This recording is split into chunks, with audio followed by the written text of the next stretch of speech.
हम दोस्तों, बाली की पत्नी तारा का करुण विलाप सुनिए।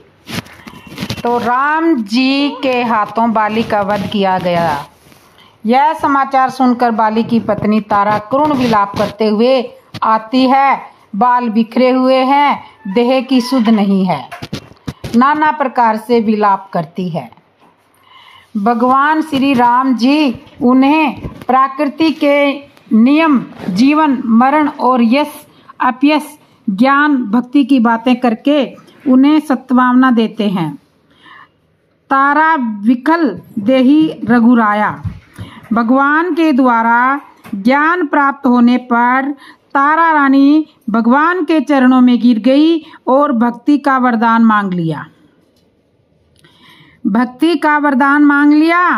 और उसके बाद बाली के पुत्र अंगद के द्वारा बाली की अंत्येष्टि की जाती है।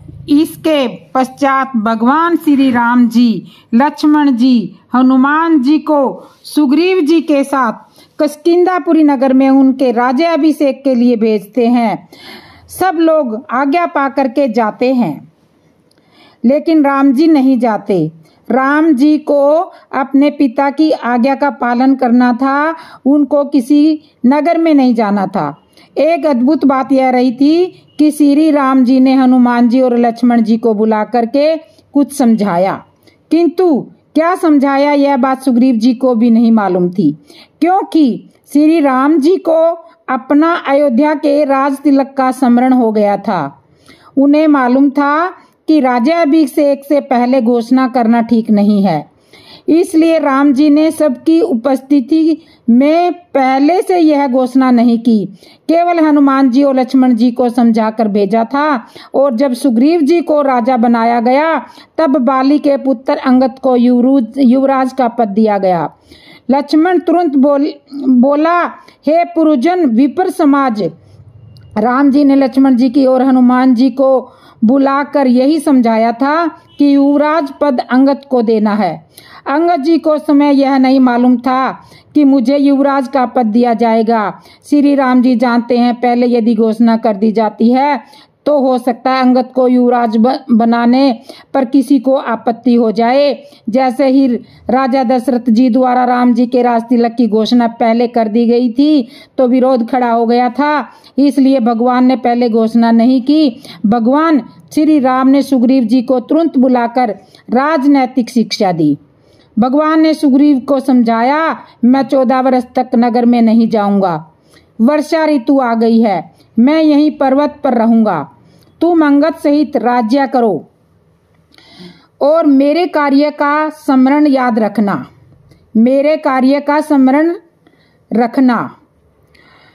ऐसा कहकर भगवान पर्वत पर रहने लगे। श्री राम जी छोटे भाई लक्ष्मण जी से भक्ति, वैराग्य, राजनीति और ज्ञान की अनेक कथाएं कहते हैं। भक्ति की कथाएं कहते हैं, ज्ञानवर्धक कथाएं कहते हैं। वर्षा ऋतु बीत चुकी थी। एक दिन राम जी ने लक्ष्मण जी से कहा, वर्षा ऋतु बीत चुकी है, शरद ऋतु आ गई है, अभी तक सीता जी की हमें कोई खबर नहीं मिली है।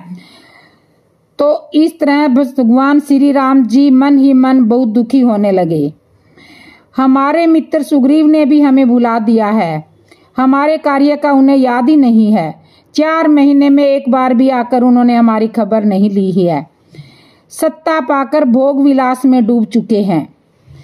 राम जी सुग्रीव के बारे में बोल रहे हैं, लक्ष्मण जी सुन रहे हैं कि हमारे मित्र सुग्रीव को भी कुछ याद नहीं रहा। भगवान को क्रोध आया और लक्ष्मण जी ने कहा, मैंने जिस बाण से बाली को मारा है, यह बाण अभी भी मेरे तरकस में है, कल मैं सुग्रीव को इसी बाण से मारूंगा।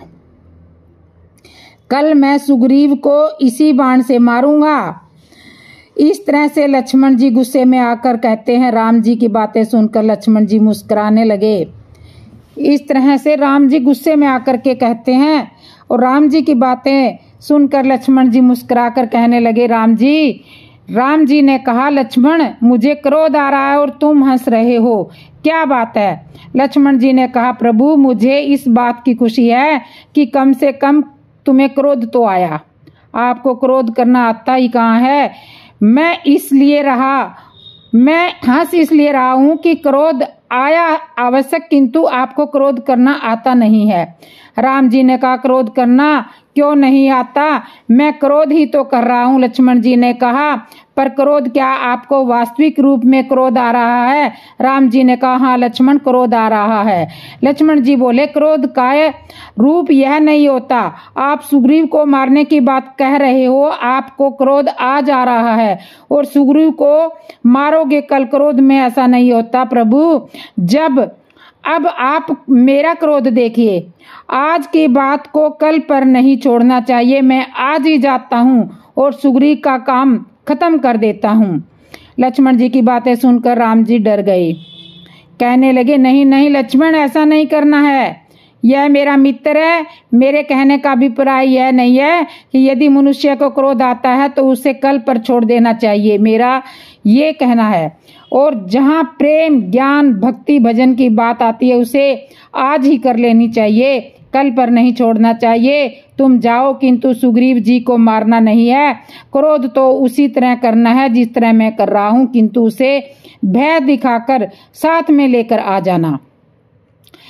इतना भी मत डराना कि वह भाग ही जाए, इसलिए तुम अपने साथ में लेकर आना। उधर हनुमान जी जान रहे थे सुग्रीव जी ने भगवान के कार्य को भुला दिया है, इसलिए हनुमान जी ने साम, दाम, दंड, भेद सब नीति के द्वारा सुग्रीव जी को समझाया। सुग्रीव जी ने हनुमान जी से यह सारी ज्ञान उपदेश बातें सुनी तो डर गई। अरे भगवान की माया के कारण मैं तो यह सब कुछ भूल ही गया था। अब तो सुग्रीव जी ने तुरंत हनुमान जी को आज्ञा दी कि अति शीघ्र सब बानर को श्री सीता जी की खोज में भेजो। इतने में ही लक्ष्मण जी किष्किंधापुरी में पहुंच गए।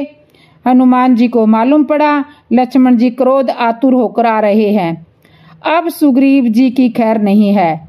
लक्ष्मण जी को देखकर सब वानर जिधर किधर भागे। सारे वानर लक्ष्मण जी को देख करके डर गए, इधर उधर भागने लगे। सुग्रीव जी को यह खबर मिलती है, वह भय के मारे कांपने लगे।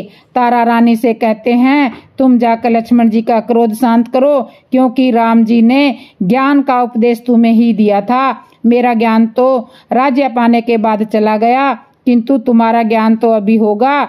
हनुमान जी तारा रानी को साथ में लेकर भगवान का सुयश लक्ष्मण जी को सुनाकर लक्ष्मण जी के क्रोध को शांत करते हैं। हनुमान जी लक्ष्मण जी को महल में ले आते हैं। दोनों जने आके बैठ जाते हैं पलंग पे। हनुमान जी बड़े चतुर हैं, उन्होंने लक्ष्मण जी को सुग्रीव जी के पलंग पर बैठाया। हनुमान जी जानते हैं कि कहीं ऐसा ना हो कि सुग्रीव जी फिर से राम जी के कार्य को भूलकर पलंग पर आराम करने लगे, इसलिए लक्ष्मण जी को पलंग पर बैठा दिया। लक्ष्मण जी है शेष अवतार, जिसके पलंग पर नाग देवता बैठ जाए तो बताओ क्या वह फिर से उस पलंग पर सोने की भूल करेगा। हनुमान जी ने पक्का काम कर दिया ताकि सुग्रीव जी फिर से सोने का साहस न कर सके। सुग्रीव जी नरम होकर लक्ष्मण जी से कहने लगे, भगवान की माया ही ऐसी है। भोग विलास तो ऋषि मुनियों को भटका देते हैं। मैं तो एक अज्ञानी जीव हूँ, इसमें मेरा क्या दोष है। मैं तो अज्ञानी एक छोटा सा दास हूँ, इसमें मेरा क्या दोष है। सुग्रीव जी के विनय युक्त वचन सुनकर लक्ष्मण जी ने उन्हें समझाया। लक्ष्मण जी उनको समझाने लगे। हनुमान जी ने सारी कथा लक्ष्मण जी को सुनाई कि दूतों को 10 दिशाओं में भेज दिया है, आप निश्चित रहें।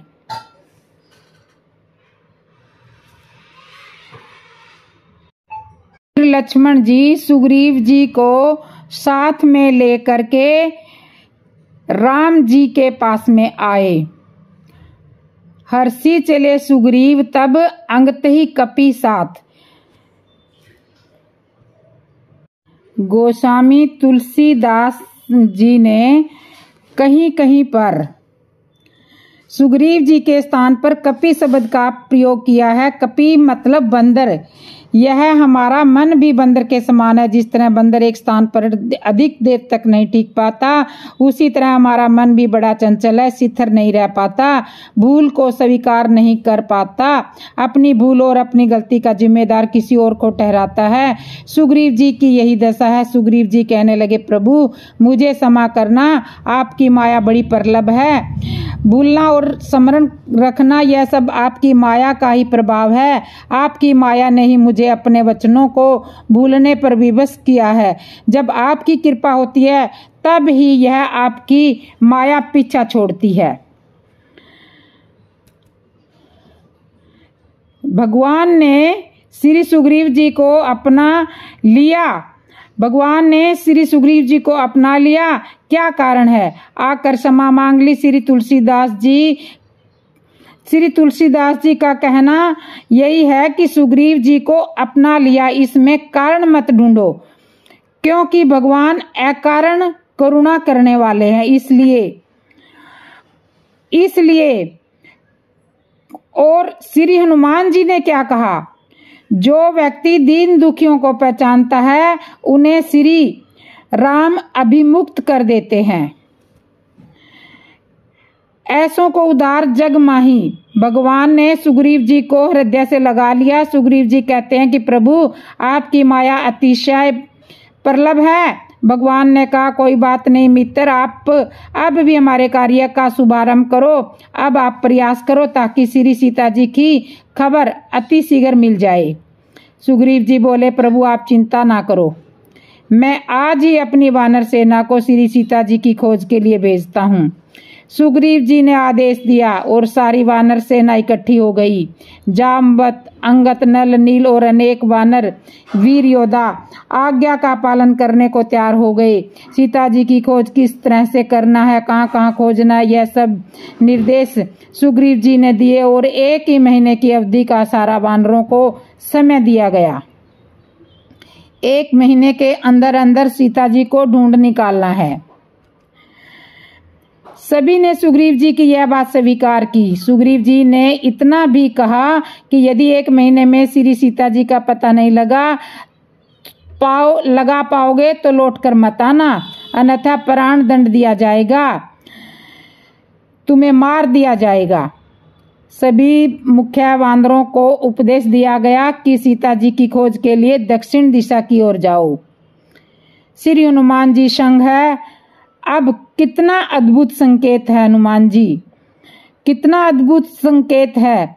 हनुमान जी जय जय जय हनुमान गोसाई, कृपा करो गुरुदेव की नाही।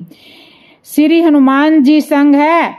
अब यहाँ बड़ा सुंदर संकेत है कि गुरुदेव के सानिध्य में रहकर कोई भक्ति की खोज करे। माता सीता ही भक्ति स्वरूप है। जब सभी वानरों ने ऐसा सुना तो भगवान को प्रणाम करने के लिए आगे बढ़े। अब इस दृश्य को देखे श्री राम जी और लक्ष्मण जी विराजमान है और सारे वानर बारी बारी आते हैं और प्रणाम करते हैं, पर हनुमान जी सबसे पीछे। किसी ने हनुमान जी से कहा, प्रभु का आशीर्वाद लेने में तो आगे रहो, इसमें पीछे क्यों रह रहे हो? हनुमान जी ने बड़ा सुंदर उत्तर दिया, कहा कि कहीं पर पीछे ही रहना चाहिए और खासकर उन लोगों के पीछे रहना चाहिए जो भगवान के चरणों की ओर बढ़ रहे हों, जिन्हें भगवान का आशीर्वाद मिलने वाला हो। मैं उन लोगों के पीछे ही रहता हूँ। एक संत जी इतनी सुंदर व्याख्या करते हैं, इस तरह भी व्याख्या करते हैं कि हनुमान जी उन लोगों के पीछे रहते हैं जो भगवान की ओर बढ़ रहे हो, और तब तक पीछे रहते हैं जब तक कि वह उन्हें भगवान के चरणों तक न पहुंचा दे, भगवान से मिला न दे, तब तक वो चैन नहीं लेते।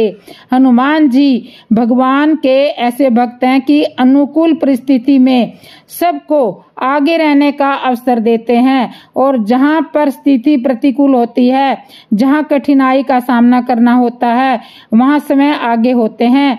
यही हनुमान जी महाराज की विशेषता है। हनुमान जी सबसे अंत में में भगवान के चरणों में प्रणाम करने पहुँचे। मित्रों, हम सब राम जी को शीघ्र प्रसन्न करने के साधनों में जुटे हुए हैं, पर राम जी कहते हैं कि मैं तो केवल भक्ति से शीघ्र प्रसन्न होता हूँ।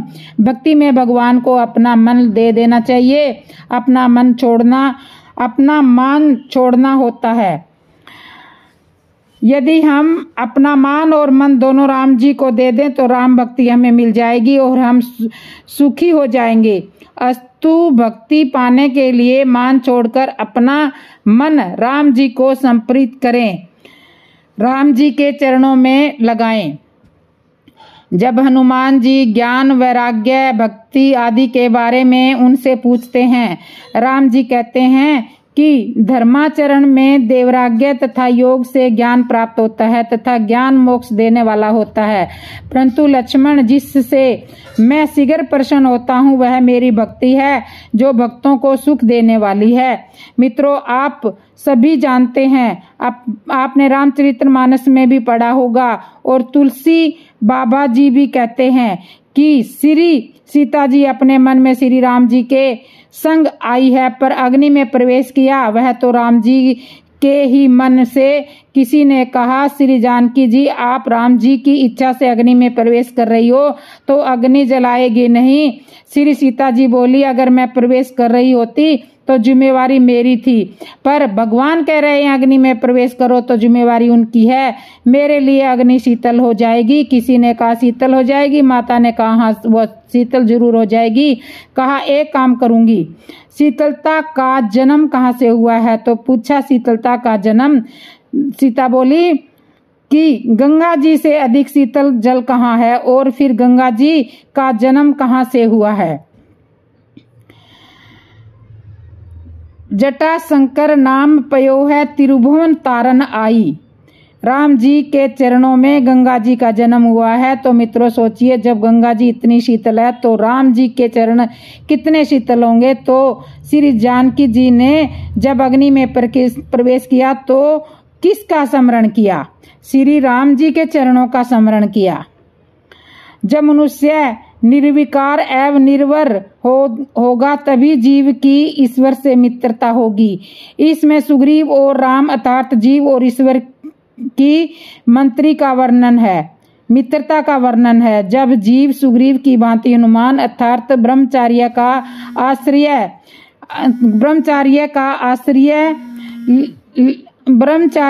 आश्रय लेगा तभी उसे राम मिलेंगे। जिसका कंठ सुंदर है वही सुग्रीव है। कंठ की शोभा आभूषण से नहीं बल्कि राम नाम का जप करने से है, जिनका जप सभी लोग करते हैं। जिसका कंठ सुंदर है उसी को भगवान की मित्रता होती है, किंतु उसे हनुमान यानी ब्रह्मचार्य की सहायता लेनी पड़ती है। सुग्रीव जी का आदेश पाकर जामवंत, अंगत, नल, नील और अनेक वानर वीर योद्धा माता सीता की खोज करने को तैयार हुए। श्री राम जी और लक्ष्मण जी विराजमान है और वानर बारी बारी से आकर राम और लक्ष्मण जी को प्रणाम करते हैं। हनुमान जी सबसे अंत में आते हैं और उनको प्रणाम करते हैं। भगवान श्री राम ने हनुमान जी को गले लगाया, अपना सेवक समझकर सिर पर हाथ से स्पर्श किया और अपने हाथ से अंगूठी उतारकर श्री हनुमान जी को दी। अपने हाथ की मुंद्रिका देते हुए कहा, जब तुम श्री जानकी जी से मिलो तब उन्हें यह मुंद्रिका समर्पित कर देना। वह जान जाएगी कि मुंद्रिका मेरे द्वारा भेजी गई है। राम जी ने अपने हाथ की मुद्रिका हनुमान जी को देते हुए कहा कि ये जब जानकी से मिलो तब उन्हें यह मुद्रिका संप्रीत कर देना। वह जान जाएगी कि मेरे द्वारा भेजी हुई है और उन्हें तुम्हारे ऊपर कोई संशय भी नहीं रहेगा। जब तुम श्री जानकी जी से मिलो तो उन्हें मेरे विरह और बल का बखान करना, कहना चिंता ना करे, मैं तुम्हें अति शीघ्र बंधन से मुक्त करवाऊंगा। उनके बिना मैं कितना दुखी हूँ, मेरे इस विरह का भी वर्णन करना। यहाँ पर लक्ष्मण जी ने राम जी से कहा, प्रभु आप यह जिम्मेवारी श्री हनुमान जी को दे रहे हो, इनसे कह रहे हो कि श्री जानकी जी से मेरे विरह और बल का बखान करना। हनुमान जी को तो समय ही अपने बल का यह ज्ञान नहीं रहता, यह तो अपने बल को ही भूले रहते हैं, फिर तुम्हारे बल को कैसे याद रखेंगे। और फिर एक बात और यह भी है कि आप कह रहे हो कि मेरे विरह का वर्णन करना। हनुमान जी महाराज तो बाल ब्रह्मचारी है, इनका तो कभी संजोग ही नहीं बना, यह विरह को क्या जानेंगे, इन्हें विरह का कोई अनुभव ही नहीं है, तो यह तुम्हारे विरह का वर्णन माता श्री जानकी जी से कैसे कहेंगे। भगवान श्री राम जी ने लक्ष्मण जी को बड़ा सुंदर उत्तर दिया। कहने लगे, लक्ष्मण पहली बात तो यह है कि जिन्हें अपने बल का ज्ञान नहीं रहता वही मेरे बल का वर्णन कर सकता है। जिन्हें अपने बल पर घमंड रहता है, अभिमान रहता है, वह मेरे बल का क्या वर्णन करेंगे। यह तो अपने ही बल का बखान किया करते हैं। और रही बात विरह की, तो मैं यह जानता हूँ कि विरह का वर्णन हनुमान जी अच्छी तरह से कर देंगे, क्योंकि इनके जीवन में इन्हें समय का कोई विरह नहीं है, इसलिए यह मेरे विरह का वर्णन कर देंगे। जिनका समय का विरह होता है, यदि उनसे यह बात कहें तो उनका यही उत्तर आएगा कि मेरा दुख का ही दुख कि मेरा दुख ही इतना बड़ा दुख है, समय का ही विरह वह दुख गाएगा, मैं तुम्हारे विरह का वर्णन क्या करूं। हनुमान जी का समय का कोई विरह नहीं है, विद्या के भंडार हैं, वह मेरे संदेश को भली भांति श्री जानकी जी को सुनाएंगे। इस तरह भगवान ने मुद्रिका को देते हुए हनुमान जी और सभी वीर वानरों को विदा किया। सभी वानर नदी, तालाब, पहाड़ों पर सीता जी की खोज करते हुए जा रहे हैं।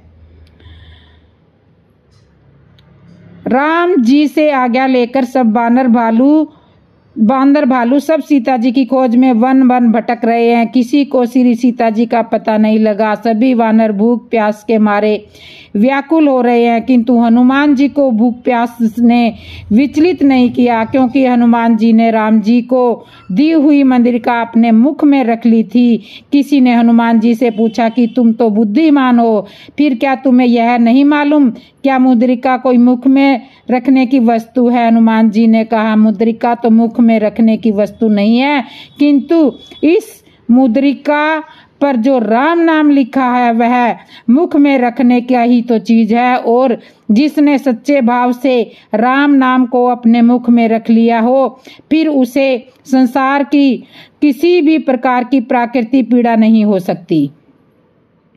सब वानर भालू की प्राण रक्षा करना हनुमान जी ने अपना कर्तव्य समझा। वह एक विशाल वृक्ष के ऊपर चढ़े और उन्होंने देखा कि एक गुफा के द्वार से कुछ पक्षियों का आना जाना लगा हुआ है। हनुमान जी को लगा कि यहाँ आवश्यक जल है। वह सभी को लेकर के उस गुफा के द्वार पर चले गए। अब प्रश्न यह था कि इस गुफा में प्रवेश करने का साहस किसमें है। कोई उस गुफा में प्रवेश करने का साहस नहीं कर पा रहा था। सब ने अंगद की ओर देखा। अंगद जी कहने लगे, मुझे तो गुफा के नाम से ही डर लगता है, क्योंकि मेरे पिता श्री और महाराज सुग्रीव जी का विवाद इसी गुफा को लेकर के हुआ था। तब से मैं गुफा के नाम से डरता हूँ, मैं इसमें नहीं जाऊंगा। हनुमान जी अनुकूल परिस्थितियों में सबसे आगे रहते हैं, किंतु प्रतिकूल परिस्थितियों में सबसे पीछे रहते हैं। हनुमान जी ने कहा, चलो आओ मेरे पीछे। हनुमान जी सब वानर भालुओं को अपने साथ लेकर उस गुफा में चले गए। गुफा के अंदर जाकर देखा, गुफा समय में प्रकाशमान थी। उन्हें वहां एक देवी दिखाई दी। पुराणवी ग्रंथों में विवरण आता है कि वह देवी समय प्रभा नाम की एक देवी थी। भगवान विश्वकर्मा की पुत्री हेमा ने अपनी इस सहेली समय प्रभा को यह गुफा सौंप कर गई थी और कहा था कि एक दिन श्री सीता जी की खोज करते हुए वानर दल यहाँ पर आएगा और तुम उन्हें जल पान करवा कर यहाँ से आगे का रास्ता दिखाना, तब तुम्हें भगवान की प्राप्ति होगी। सभी वीर वानरों ने उस देवी को प्रणाम किया। उस देवी ने सबसे पहले सब वानरों को जल पिलाया और फलाहार ग्रहण करवाया। उसके बाद समय प्रभा देवी ने कारण पूछा कि आप लोग किस प्रयोजन से यहाँ पर आए हो। हनुमान जी ने कहा कि हम भूख प्यास से व्याकुल थे और श्री सीता जी की खोज में निकले हैं। समय प्रभा जी ने कहा तुम्हारा लक्ष्य उत्तम है, वैसे तो इस गुफा में प्रवेश करने के पश्चात कोई निकल नहीं पाता है, किंतु मैं तुम्हारी सहायता करूंगी। तुम अपने नेत्र बंद करो, मैं तुम्हें सीता जी तक पहुंचा देती हूँ। सभी वानरों ने समय प्रभा जी की बात पर विश्वास करके अपने नेत्र बंद कर लिए। तुलसीदास जी मानस प्रसंग में लिखते हैं कि अपने मन की उपमा बंदरों से देते हैं। मन भी चंचल होता है और वानर भी चंचल होते हैं। मन भी एक स्थान पर नहीं टिक पाता है। बांदरों ने समय प्रभा की बात पर कुछ समय के लिए तो विश्वास किया, लेकिन थोड़ी देर उन्होंने नेत्र बंद किए, किंतु तुरंत ही नेत्र खोल लिए। उन्हें लगा कि ऐसा ना हो कि हम कहीं खतरे में ना पड़ जाएं, और जैसे ही उन्होंने अपने नेत्र खोले तो वे अपने आप को समुद्र के किनारे खड़े पाया। बड़ी अद्भुत बात है, यहाँ बैठकर नेत्र बंद किए थे और जब अपने आप को पाया तो खड़े पाया समुद्र के किनारे। विद्वान ममर्ज संत कहते हैं कि यदि समय प्रभा जी की बात पर पूर्ण विश्वास किया होता, नेत्र नहीं खुलते तो शायद वानर श्री सीता जी तक पहुंच जाते, किंतु तुरंत नेत्र खोलने पर समुद्र के किनारे तक ही पहुंचे थे। और जब हमें नेत्र बंद करने पर समय के प्रकाश पर विश्वास नहीं होता, तब हमारे सामने संशय रूपी समुद्र आ जाता है। आंखें मूंद कर फिर जब आंखें खोली तो सब वीर क्या देखते हैं कि सब समुद्र के किनारे पर खड़े हुए हैं।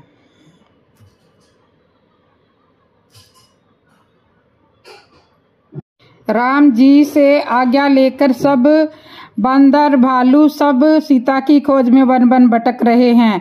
जहाँ कहीं कोई राक्षस मिल जाता है तो एक चप्पल लगाकर उसके प्राण ले लेते हैं। और एक अद्भुत बात यह है, जब से लक्ष्मण जी ने शूर्पणखा की नाक काटी थी, तब से वानर भालू ने यह नियम बना लिया था। सबसे पहला काम उनका यही था कि जो राक्षस मिलता था उसके नाक कान काट लेते थे और एक ही चप्पल में उसके प्राण ले लेते थे।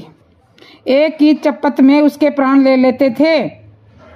पर्वतगिरी कंदराओं में वानर भालू सीता जी की खोज कर रहे हैं और कोई मुनि महाराज मिल जाते हैं तो उन्हें घेर कर श्री सीता जी का पता पूछने लगते हैं। किसी को श्री सीता जी का पता नहीं लगा।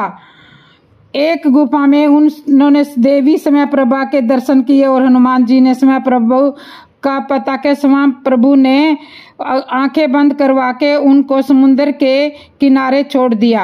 हनुमान जी ने देवी समय प्रभा से माता की खोज का प्रयोजन कह सुनाया। समय प्रभा ने उनको माता तक पहुंचने के लिए उनकी सहायता करी और उन्होंने कहा कि आंखें बंद करके तुम बैठ जाओ। बंद करके बैठ गए और समुद्र के किनारे मिले सब। तो इस तरह से वो समुद्र के किनारे पर पहुंच जाते हैं और जब उनको पाया कि वे समुद्र के किनारे पर पहुंच गए, तब अगर आंख बंद रहते तो वो लंका में भी पहुंच सकते थे। तो इस संत कहते हैं कि यदि स्वयं प्रभा की बात पर बांदरों ने पूर्ण विश्वास होता तो वह बांदर भालू सीता तक पहुंच सकते थे।